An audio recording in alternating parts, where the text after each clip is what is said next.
الحمد لله نحمده ونستعينه ونستغفره ونعوذ بالله من شرور انفسنا ومن سيئات اعمالنا من يهده الله فلا مضل له ومن يضلل فلا هادي له اشهد ان لا اله الا الله وحده لا شريك له واشهد ان محمدا عبده ورسوله الذي لا نبي له ولا رسول بعده. قال الله تعالى في كتابه الكريم اعوذ بالله من الشيطان الرجيم يا أيها الذين آمنوا اتقوا الله حق تقاته ولا تموتن إلا وأنتم مسلمون. وقال النبي صلى الله عليه وسلم من صام رمضان إيمانا واحتسابا غفر له ما تقدم من ذنبه. أما بعد, Bapak Ibu yang dirahmati Allah Subhanahu wa taala, tidak lupa selalu kita panjatkan syukur kita kepada Allah Subhanahu wa taala yang selalu memberikan kita segala nikmat, nikmat iman, nikmat Islam, nikmat kesehatan dan juga nikmat kesempatan. Alhamdulillah, pada sampai hari ini di hari yang ke-19 di bulan Ramadan, alhamdulillah kita masih diberikan nikmat umur, nikmat sehat, dan tentunya juga nikmat kesempatan Allah Subhanahu wa taala mentakdirkan kita untuk bisa beribadah puasa Ramadan dan menghidupkan malam Ramadan dengan amal soleh. Bapak Ibu rahmati Allah Subhanahu wa taala, tentu kita ada di hari atau memasuki 10 terakhir bulan Ramadan. Tentunya harusnya kita lebih mengencangkan sabuk kita, mengencangkan sabuk atau mengencangkan ikat pinggang. Ya, sebagaimana yang disampaikan Nabi SAW, yang disampaikan Aisyah radhiyallahu taala anha dalam hadis yang sahih. Aisyah mengatakan karena Nabi SAW ketika sudah memasuki 10 terakhir, mau memasuki 10 terakhir bulan Ramadan, Nabi SAW sadda mizar, artinya apa? Mengencangkan ikat pinggangnya. Ya, mengencangkan apa? Ikat pinggangnya. Untuk kerja, untuk apa? Untuk banyak beribadah di 10 terakhir bulan Ramadan. Di 10 terakhir bulan Ramadan, Nabi SAW mengencangkan ikat pinggangnya. Bahkan di hadis Aisyah tadi, wa aiqadha ahla, Nabi SAW membangunkan keluarganya, membangunkan anaknya, membangunkan istrinya, dibangunkan sama Nabi SAW malam hari untuk apa? Untuk beribadah kepada Allah Subhanahu wa taala. Bahkan di riwayat yang lain menyampaikan Nabi SAW apa? Tidak menggauli istrinya di 10 terakhir bulan Ramadan. Tidak menggauli istrinya. Nah, bisa insyaallah. Karena kenapa? Karena mau fokus malam terakhir bulan Ramadan untuk ibadah kepada Allah Subhanahu wa taala. Di hadis yang lain Nabi SAW juga, karena Raudhah itu nempel dengan rumah Nabi SAW, Nabi SAW proseduran ini ketika i'tikaf, nanti kita akan jelaskan bagaimana i'tikaf itu. Nabi SAW kepalanya ada di paha Aisyah radhiyallahu taala anha, tapi tidak keluar dari masjid karena ketika itu Aisyah lagi berhalangan, lagi haid. Itu menunjukkan bahwasanya ketika lagi i'tikaf kita tidak boleh apa? Tidak boleh berhubungan dengan istrinya. Wala tubashiruhunna wa antum aakifuna fil masajid, seperti yang difirmankan Allah Subhanahu wa taala. Janganlah engkau menggauli istrimu ketika engkau lagi i'tikaf di masjid. Karena seorang perempuan juga i'tikaf di masjid. Ya, itu zaman mati Allah Subhanahu wa taala. Kadang kita sebagai seorang muslim di 10 terakhir bulan Ramadan lebih kencang ikat pinggangnya untuk mencari diskon. Baik itu diskon apa? Diskon Shopee. Ya, kemudian juga diskon apa lagi? Banyak mall-mall ya, Matahari dan lain sebagainya. Kalau sekarang lebih canggih lagi, Ustaz, Masya Allah, anak di masjid dan i'tikaf, tapi live shopping. Nah, apa hukumnya kita berjualan di masjid. Nah, ini harus kita pahami. Hukum berjualan di masjid, hukum asal berjualan di masjid adalah haram. Sebagaimana hadis Nabi SAW, apa kata Nabi SAW di hadis Abi Rifa'ah bin Rafi'ah? Nabi SAW mengatakan seperti ini. Ini harus kita, ini kadang yang kita sering lakukan tanpa terasa, tanpa sengaja bahkan. Nabi SAW mengatakan, idza ra'aitum man yabi'u aw yabta'u fil masjid faqulu la arbahakallahu tijarataka. Kata Nabi SAW, seandainya kalian, jikalau kalian melihat ada seseorang yang membeli, menjual di masjid, maka katakanlah kepada orang tersebut, semoga daganganmu khasir. Khasir itu artinya bangkrut atau tidak beruntung. Wa idza ra'aitum man yanshud fihi dhalatan faqulu la radallahu anka. Kalau seandainya kamu melihat orang pengumuman kehilangan, ini harus kita pahami. Pengumuman kehilangan seperti ini. Pengumuman di bidar 5, kan sekarang bidar 5. Di bidar 5 ada kehilangan ayam misalnya. Punyanya fulan yang melihat ayam tersebut warnanya ayam bangkok, warnanya ini, tolong dikembalikan ke rumahnya si fulan. Maka apa kata Nabi SAW? La radallahu alaihi, semoga Allah tidak mengembalikan barangnya. Artinya doa sama doa Nabi SAW, barangnya tidak kembali. Ini dari hadis ini para ulama sepakat bahwasanya jual beli di masjid hukumnya haram. Jual beli di masjid hukumnya haram. Dalam Atha bin Yasar, seorang tabi'in yang meninggal 103 Hijriah, beliau ketika melihat ada orang jual beli di masjid, beliau marah sekali dan mengatakan apa? Keluarlah engkau dari pasar akhirat, sesungguhnya ini masjid adalah pasar akhirat. Keluarlah engkau ke pasar dunia. Zaman mati Allah Subhanahu wa taala, masalah jual beli di masjid, para ulama banyak sekali memberikan fatwa, memberikan kategori masjid yang bagaimana yang kita tidak boleh jual beli.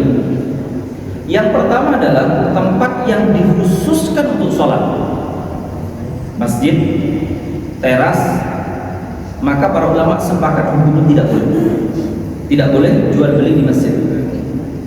Jual beli halal atau haram? Halal.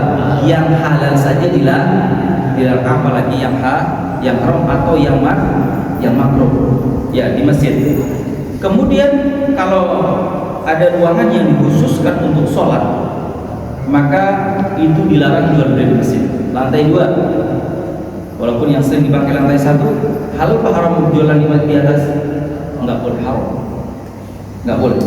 Kemudian yang kedua, kondisi yang kedua, ada ruangan atau tempat yang tidak dikhususkan untuk sholat. Seandainya, mohon maaf, sebelah ini kayak ada menara, bawahnya ada ruangan kan? Ada ruangan. Maka kata para ulama, kalau seandainya ruangan tersebut ada di dalam masjid, pagar masjid, ada dalam pagar masjid, maka hukumnya sama sebagaimana hukum apa? Berjualan di masjid. Ini ilmu baru bagi kita ya. Tapi memang seperti itu. Maka kalau seandainya pagarnya di luar masjid atau dia nempel dengan pagar masjid, rumahnya nempel pada masjid, dia berjualan, maka hukumnya boleh berjualan di situ. Sebagaimana rumah Nabi Shallallahu Alaihi Wasallam nempel dengan apa? Raudhah. Dan rumah Nabi yang sekarang menjadi makam Nabi SAW tidak dihukumi sebagai Masjid Nabawi ketika itu, tapi sekarang sudah dihukumi sebagai Masjid Nabawi. Zaman mati Allah Subhanahu wa taala, ini harus kita pahami batasan-batasan ini. Kenapa? Karena masjid itu adalah tempat yang paling suci yang ada di muka bumi ini. Tidak digunakan selain beribadah kepada Allah Subhanahu wa taala. Nah, pertanyaannya, itu adalah transaksi yang sifatnya offline. Ada barang, jual beli, transaksi serah terima. Kalau sifatnya online, tidak ada barang, barangnya di rumah Ustaz, tapi yang ngontrol dari sini. Boleh kan?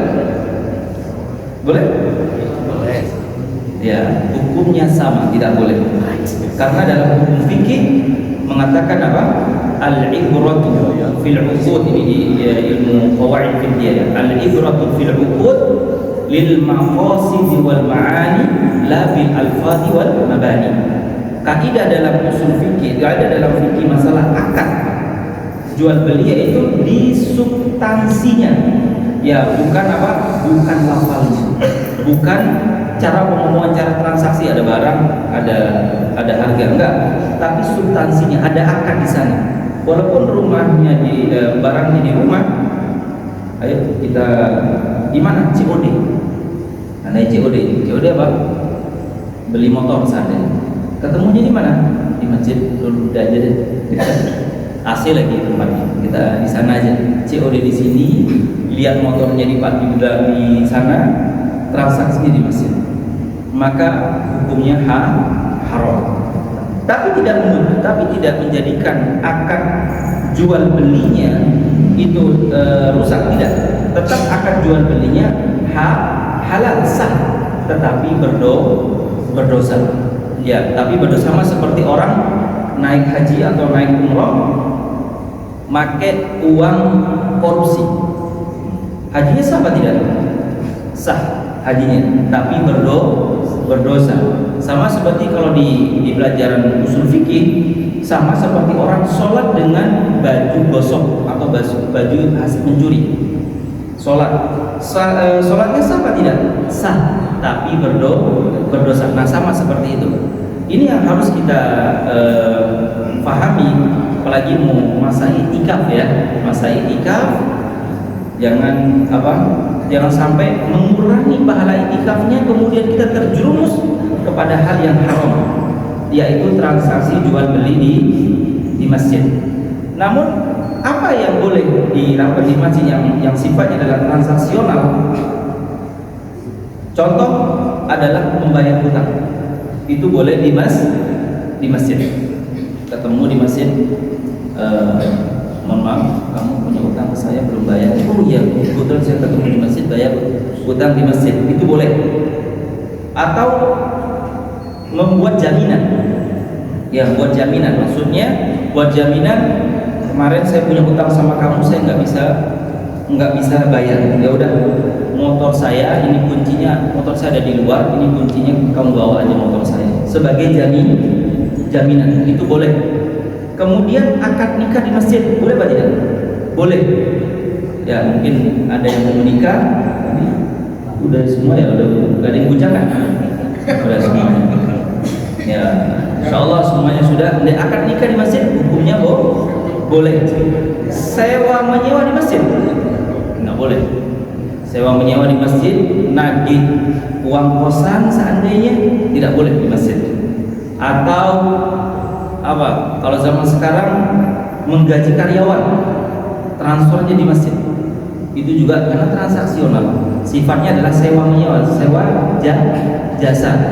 Itu juga tidak boleh. Jangan mati Allah Subhanahu wa taala. Tujuannya apa? Syariat ini menjadikan masjid adalah tempat yang paling bersih dari urusan dunia. Tempat yang paling bersih dari urusan dunia. Kalau urusan masjid, maka itu diperbolehkan selama tidak jual beli, kemudian hal-hal yang sifatnya adalah hal yang haram. Jual beli saja yang sifatnya mubah tidak boleh di masjid, apalagi perkara yang haram. Ya, dikerjakan di masjid. Pernah saya sampaikan di masjid ini seperti merokok seandainya ya. Jual beli saja nggak boleh. Apalagi yang makruh, kalau kita mengambil hukum yang paling rendah daripada merokok, apalagi itu. Ya, zaman mati Allah Subhanahu wa taala itu tentang masalah apa yang tidak boleh kita kerjakan dalam masjid. Maka ketika kita masuk di bulan Ramadan, ada sunnah yang luar biasa, yaitu i'tikaf. Nah, i'tikaf ini memiliki beberapa hukum. Ada itikaf kalau di Indonesia ada itikaf yang kamil. Kamil itu adalah itikaf yang sempurna, yaitu dimulai masuk tanggal berapa? Berarti besok ya. Malam 20 sampai keluar malam apa? Malam takbiran. Siang malam ada di masjid. Ini harus kita sampaikan kembali. Siang malam ada di masjid. Tidak boleh keluar kecuali sangat mendesak. Mendasaknya gimana? Di rumah istri nggak bisa masak, nggak ada yang minta bantuan, gasnya mati. Wah, repot. Telepon terus nanti sampai apa? Karena ini sifatnya darurat, boleh dia keluar. Untuk itu saja. Benerin gas atau beli gas, setelah itu balik lagi. Nah, kalau seandainya ada panggilan di rumah lagi ada besan datang bertamu, boleh apa enggak? Boleh, tapi batal itikafnya. Karena itikaf itu niat pertama, ya kan? Niat pertama malam itu kita berniat untuk itikaf sampai selesai. Nah, itikaf itu artinya apa dalam bahasa? Adalah al-mabit, tinggal, bermalam di masjid, tidak pulang. Bahkan di hadis yang lain, wala yashhadu al-janazah, dan juga tidak mengantarkan jenazah, enggak boleh. Sudah itikaf, ada tetangga meninggal dunia, dia niat itikaf dari pertama, maka tidak boleh dia mengantarkan jenazah. Mensolati boleh tapi tidak mengantar, karena dia lagi itikaf. Sebagaimana yang dicontohkan Nabi Sallallahu Alaihi Wasallam, maka Nabi SAW hampir setiap hidupnya ketika melewati bulan Ramadan ada itikaf di masjid. Dan Nabi SAW mencontohkan la yashhadul janazah, tidak pergi ke baki, padahal dekat, ya, tidak pergi ke baki, kemudian tidak pergi ke rumah anaknya atau sepupunya Ali bin Abi Thalib radhiyallahu, tidak pergi ke rumah Abu Bakar, enggak, tetap di masjid selama sampai 10 hari sampai malam takbiran. Namun yang boleh apa? Kalau itu mendesak, sangat mendesak, ada biawak masuk rumah seandainya, tapi belum udah aman sekarang. Biawak masuk rumah, istri anak takut, atau di rumah mati lampu, nggak ada yang bisa minta tolong, nah itu mendesak, boleh, ya, darurat. Tapi selain itu tidak diperbolehkan ngantar istri ke pasar. Nah, istri juga harus tahu, ketika suami sudah niat itikaf, ya harus diajarin, adik, mama, kalau itikaf tuh ayah nggak boleh keluar dari masjid, nggak boleh ini, ya nggak apa-apa ya, yang penting transferan belajar. Nah, kalau transfer nggak mau uang belanja kan masuk transaksi kan? Nggak boleh, kan mau belanja kan, ya bukan jual beli. Nah, maka boleh, ya udah nggak apa-apa ya. Nah, itu harus dipahami dulu. Anak juga sama, supaya apa? Tidak sering-sering minta pulang. Jangan cuma ngurusin ibadah doang, rumah dong diurusin gitu nanti. Maka harus dikasih edukasi tentang hukum itikaf. Lalu apa saja yang dikerjakan dalam itikaf di masjid? Adalah murni semuanya ibadah kepada Allah. Nah, ketika itu tidurnya orang yang berpuasa bernilai ibadah karena itikaf. Ya, bukan tidurnya pindah ranjang, sholat balik lagi, enggak, itu bukan. Ya, yang pernah kita sampaikan kadang masyhur di kalangan kaum muslimin, tidurnya orang puasa itu dinilai ibadah. Nah, itu hadisnya dhaif, Bapak-bapak. Ibu-ibu, itu hadisnya dhaif. Kalau ada suami-suami yang seperti itu mengamalkan hadis dhaif sebagai senjata, enggak. Hadisnya tidak sahih atau dhaif, karena hidup itu adalah rangkaian ibadah. Ketika kapan tidur itu menjadi ibadah? Ketika tidur itu adalah mengistirahatkan badan untuk ibadah selanjutnya. Nah, maka tidurnya menjadi ibadah. Sebagaimana tidurnya orang yang itikaf karena qailulah mungkin, tapi setiap hari harus diisi dengan ibadah, baca Quran, kemudian apalagi tasbih, dzikir, tahlil, kemudian sholat, artinya ibadah-ibadah yang lain, dan dijauhi dari hal-hal yang tadi, jual beli, main game. Nah, jangan, masa mau itikaf main game? ya, sampai apalagi sampai bawa catur atau apa kalau di kampung, bawa catur kadang, bawa gaple. Nah, ya jangan 10 hari, sebulan bisa itikaf mau, ya, karena teman-temannya datang semua. Nah, maka hal-hal seperti itu ya tidak boleh di masjid, ya. Ngobrol, ketemu sama teman-teman, nah, mumpung-kumpul semuanya satu RW kan, ya jarang-jarang kumpul terus, tidurnya bareng, semuanya bareng, ya diisi dengan hal-hal yang tidak manfaat. Semuanya sibuk dengan ibadah. Bahkan dalam sebuah riwayat itu para sahabat itu hampir tidak ada waktu untuk ngobrol karena sibuknya masing-masing. Karena di bulan hari-hari akhir dari bulan Ramadan adalah hari-hari tempatnya selalu beribadah, karena di dalamnya ada malam Lailatul Qadar. Nah, sebagai penutup, Lailatul Qadar itu ada ijma' para ulama, malam Lailatul Qadar itu ada di 10 terakhir bulan Ramadan. Ya, 10 terakhir bulan Ramadan. Lalu satu malam atau 2 malam? Apakah sering? Satu malam saja. Malam Lailatul Qadar itu jatuh di satu malam saja. Para ulama menyampaikan Nabi SAW bersabda taharru fi ashril awakhir min Ramadan. Kejarlah malam Lailatul Qadar itu di 10 terakhir bulan Ramadan. Namun di hadis yang lain Nabi SAW menyampaikan lebih spesifik lagi, yaitu di malam-malam ganjil 21, 23, 27, 25, 27 dan 29. Ya, 29 itu malam-malam ganjil. Dan di mazhab Syafi'i lebih merucut lagi karena seringnya turunnya malam Lailatul Qadar itu di malam 27. Walaupun imam yang lain ada yang 23, ada yang lainnya. Nah, namun kita kan tidak tahu apakah di malam ganjil 27, 25, 23. Makanya ada i'tikaf. Maka ketika orang i'tikaf 100%, insya Allah dia mendapatkan malam Lailatul Qadar. Lailatul Qadar khairun min alfi syahr, lebih baik daripada 1000 bulan. Dan di malam Lailatul Qadar, di pendapat yang sahih, ya, pendapat yang sahih adalah malam turunnya Al-Qur'an. Lailatul Mubarakah dalam ayat dalam Al-Qur'an, Al-Qur'an itu turun di malam yang diberkahi, yaitu malam Lailatul Qadar. Apakah amalan malam Lailatul Qadar itu harus sholat? Tidak.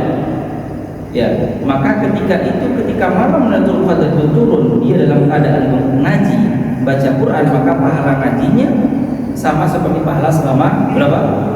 1000 bulan. 1000. Tapi kalau di tahun berapa umurnya? 83, 85. Ya, ada yang 85. Ya, udah jangka Lailatul Qadar itu. Kalau seandainya dia ibadah dalam keadaan sholat, maka pahalanya sama. Jadi semua ibadah terhitung sama. Nah, jangan mati Allah Subhanahu wa taala. Kalau pahala puasa dia akan dapat secara sempurna ketika keluar di bulan Ramadan. Tapi kalau malam Lailatul Qadar dia mendapat kontan langsung, tidak harus keluar dari bulan Ramadan. Ketika dia malam bulan Ramadan menghidupkan malam dengan ibadah, pahalanya kontan langsung ketika itu. Kalau puasa itu sendiri nunggu sampai selesai puasanya. Ada yang puasa di awal-awal semangat, ngegas, ya kan? Terawihnya kadang ngegas, tapi kalau sudah akhir-akhir udah mulai maju softnya. Nah, berarti tidak sempurna nanti dapat dari malam bulan Ramadan. Ya, insya Allah semoga kita semuanya diberikan taufik dan kekuatan oleh Allah Subhanahu wa taala untuk menghidupkan malam-malam di bulan Ramadan, terakhir bulan Ramadan itu dengan ibadah. Persiapkan bekal. Alhamdulillah di masjid ini diberikan takjil, buka sahur juga ya. Ya, masya Allah. Itu terbuka sekali buat kita semuanya untuk itikaf. Ibu-ibu juga sama. Kalau seandainya mau itikaf boleh, tidak dilarang, tapi tetap harus izin suami. Yang repot suaminya tidak itikaf, istrinya itikaf. Nah, Itu harus disepakati, harus sama-sama dengan izin suami ya, karena i'tikaf adalah sunnah dan mentaati suami adalah hukumnya wajib. Dan i'tikaf itu yang tadi yang sempurna adalah 10 hari sampai keluarnya di malam takbiran Bapak ya. Malamnya keluarnya di malam takbiran masih boleh takbir keliling seandainya ada takbir masih boleh. Sudah boleh. Ya, kalau seandainya malam takbirannya di malam ke-30, mungkin seandainya puasanya sampai 29 hari, ya boleh di malam ke-30. Namun di i'tikaf yang tidak kamil, tidak sempurna itu sampai 10 hari, seandainya malam hari, paginya dia kerja sampai sore, seandainya capek, malamnya i'tikaf, itu boleh. Itu juga terhitung sebagai orang yang menghidupkan malam terakhir bulan Ramadan untuk mendapatkan malam Lailatul Qadar. Cuma pahalanya tidak sama seperti orang yang i'tikaf dari pertama sampai akhir. Itu saja dapat saya sampaikan. Wa syukran barakallahu fikum wa jazakumullahu khairan. Aqulu qouli hadza wa astaghfirullah li wa lakum wa li jami'il muslimin min kulli dhanb fastaghfiruhu innahu huwal ghafurur rahim. Assalamualaikum warahmatullahi wabarakatuh.